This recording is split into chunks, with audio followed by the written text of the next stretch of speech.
নতুন জায়গা।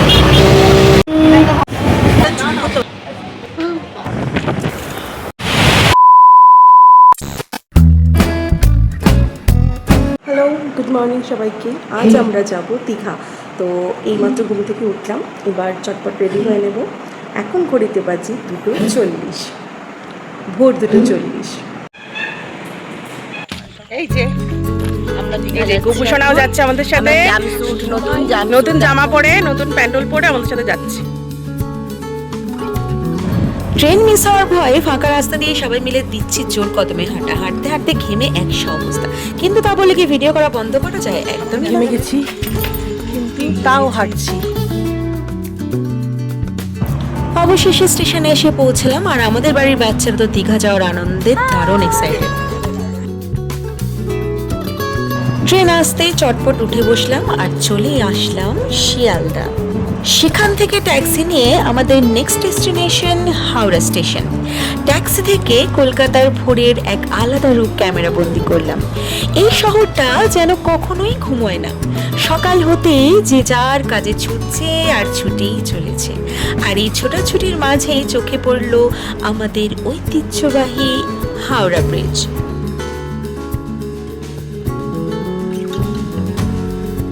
হাওড়া এসে একদম ঠিক সময়ে ট্রেনে উঠে সিটটা দখল করে নিলাম। ওফ, যা গরম! ট্রেনে বসেই সবার আগে চুলগুলো খোপা করে মাথার উপর আটকে নিলাম একটু শান্তির জন্য। আর ট্রেনে দেখা হলো এই পুচকিটার সাথে। এই গরমে আমাদের গোপুসোনাও কিন্তু কাবু। গরমের জ্বালায় নিজের জামা কাপড় খুলে একদম আরামসে বসে পড়েছে। আর ট্রেনে যাবো, অথচ একটু ঝামেলাঝাটি হবে না তা কি হয়? পেছনের সিটে জানলার ধারে বসা নিয়ে শুরু হয়ে গেল তুমুল ঝগড়া। আমরাও বেশ প্রাণ ভরে সেই এন্টারটেনমেন্ট উপভোগ করলাম। এরপর সকালের ব্রেকফাস্টের পালা। গরম গরম রুটি আর ঘুগনি দিয়ে খাওয়াটা সারলাম, সাথে এক ভার চা। কিন্তু খাওয়ার আনন্দ এতটাই ছিল যে শটটা নিতেই ভুলে গেলাম। ট্রেন চলতে চলতে জানলার বাইরের গাছপালা, নদী নালা সব যেন পেছন দিকে ছুটে চলেছে। সেই সুন্দর দৃশ্যগুলো একটু একটু করে ফ্রেম বন্দি করে নিলাম। জানলার বাইরের দৃশ্যটা গোপুসোনাকেও দেখিয়ে নিলাম। রুটি ঘুগনির পরে হাতে চলে এলো আম পান্নার শরবত। এরপরে আবারও বাইরের দৃশ্য উপভোগ করতে করতে চললাম গন্তব্যের দিকে। এর কিছুক্ষণ পরে হাতে চলে এলো ছোলা সেদ্ধ, আর তারপরে পাঁশকুড়ার চপ। গরম গরম চপ খেতে খেতে চললো আমাদের আড্ডা এবং খুনসুটি এবং একে অপরের পেছনে লাগা।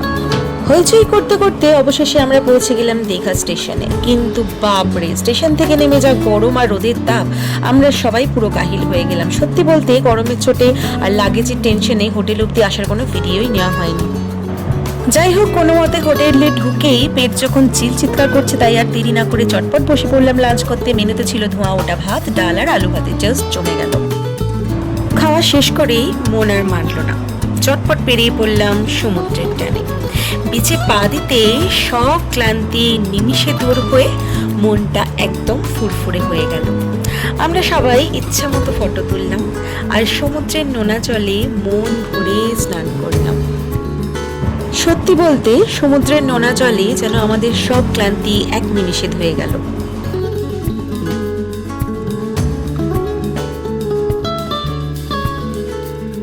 আর জানেন তো, আমাদের সাথে আমাদের গোপুসোনাও কিন্তু আজকে সমুদ্রে নেমে মন ভরে স্নান করলো। গোপুসোনাকে সমুদ্রে স্নান করাতে পেরে তার মায়ের যে কি আনন্দ, সেটা আর মুখে বলে বোঝানো যাবে না। ওনার মুখের এই হাসিটাই সব বলে দিচ্ছে। এরপরে ইচ্ছা মতো ফটো তুললাম আর সমুদ্রের নোনা জলে আমরাও মন ভরে স্নান করলাম। সমুদ্রের ঢেউয়ের সাথে সারাদিনের ক্লান্তি ধুয়ে ফেলে একদম ফ্রেশ আর তরতাজা হয়ে গেলাম। সমুদ্রের এই অবিরাম গর্জন আর ঢেউয়ের এগিয়ে পিছিয়ে যাওয়া, এর মধ্যে একটা অদ্ভুত সুর আছে। ঘাটে চুপচাপ বসে ঢেউয়ের দিকে তাকিয়ে থাকলে মনের ভেতরে জমে থাকা সব চিন্তা কেমন যেন নিমিষেই হালকা হয়ে যায়। আচ্ছা, আপনারা কি কখনো জলপরি দেখেছেন? না দেখে থাকলে এই দেখুন আমাদের দীঘার আসল জলপরি। এই জলপরি ওলট পালট খেতে খেতে স্নান করছে।